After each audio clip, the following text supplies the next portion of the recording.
ఇప్పుడే country delight app ని download చేసుకోండి. Download the country delight app now.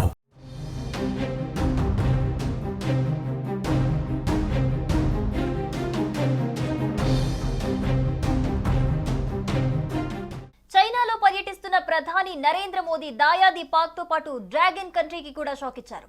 మిత్రదేశమైన చైనాలో పర్యటిస్తున్న పాక్ ప్రధాని షహబాజ్ షరీఫ్ కు తీవ్ర ఇబ్బందికర పరిణామం ఎదురైంది.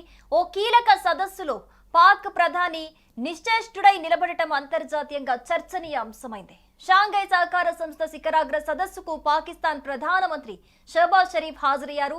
అధినేతలు హాజరై సదస్సులో భారత ప్రధాని నరేంద్ర మోడీ, రష్యా అధ్యక్షుడు వ్లాదిమిర్ పుతిన్ తన పక్కన నుంచి నడుచుకుంటూ వెళ్తున్నా వారు తనను పట్టించుకోకపోవటంతో షరీఫ్ ఒంటరిగా నిలబడిపోయారు. ఈ ఘటనకు సంబంధించిన దృశ్యాలు ఇప్పుడు అంతర్జాతీయంగా చర్చనీయ అంశమయ్యాయి.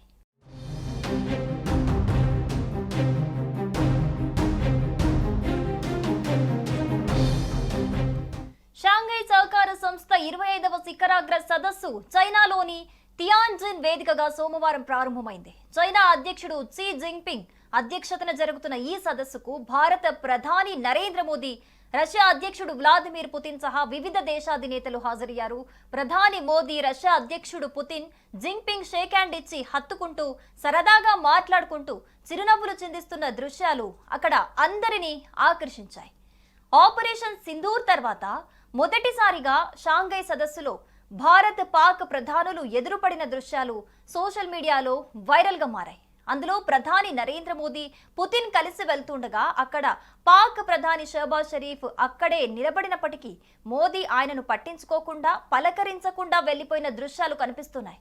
మరో సందర్భంలో పుతిన్ అక్కడి నేతలను పలకరిస్తున్న సమయంలో పాక్ ప్రధాని అక్కడున్న వారిని దాటుకుని పుతిన్ కు షేక్ హ్యాండ్ ఇవ్వటానికి ప్రయత్నిస్తున్న దృశ్యాలు కూడా వైరల్ గా మారుతున్నాయి. సమావేశంలో చాలా సందర్భాల్లో మోదీ పాక్ ప్రధానిని పట్టించుకోకుండా దూరంగా ఉండిపోయారు. ఇప్పుడు ఇలాంటి విజువల్స్ సోషల్ మీడియాలో తెగ వైరల్ అవుతోంది. చైనా చేపట్టిన బెల్ట్ అండ్ రోడ్ ప్రాజెక్టు మీద కౌంటర్ వేశారు ప్రధాని మోదీ. చైనా చేపట్టే ప్రాజెక్టు ఏ దేశ సార్వభౌమత్వాన్ని దెబ్బతీసే విధంగా ఉండకూడదన్నారు.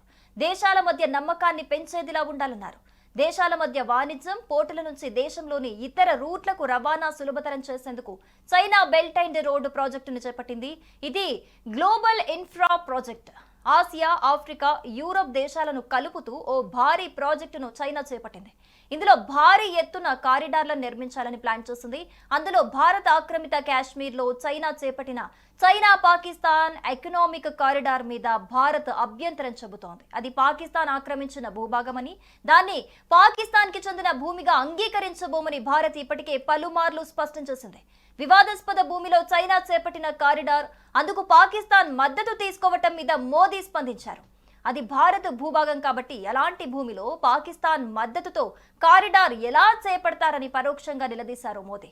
ఇది దేశ సార్వభౌమత్వాన్ని దెబ్బతీయడమేనన్నారు. ఇక మరోపక్క మోదీ జిన్పింగ్ భేటీలో కీలక పరిణామం చోటు చేసుకుంది. పాకిస్తాన్ ను చైనా చావు దెబ్బ కొట్టింది. టెర్రరిజంపై పోరాటంలో భారత్ కు ఫుల్ సపోర్ట్ గా ఉంటామని చైనా హామీ ఇచ్చింది. ఆపరేషన్ సింధూర్ టైంలో పాకిస్తాన్ కు మద్దతిచ్చిన చైనా పాకిస్తాన్ కు ఫైటర్ జెట్లు, ఆయుధాలు సమకూర్చింది. ట్రంప్ పాకిస్తాన్ దోస్తీతో పాక్ కు చైనా కటిఫ్ చెప్పినట్లుగా తెలుస్తోంది. ఆపరేషన్ సింధూర్ తర్వాత పరిణామాలు వేగంగా మారాయనే చెప్పాలి. ట్రంప్ ను చచ్చిన పాముగా భారత్, చైనా, రష్యా ట్రీట్ చేస్తున్నాయి. ట్రంప్ ను లైట్ తీసుకున్నాయి బ్రిక్స్ దేశాలు.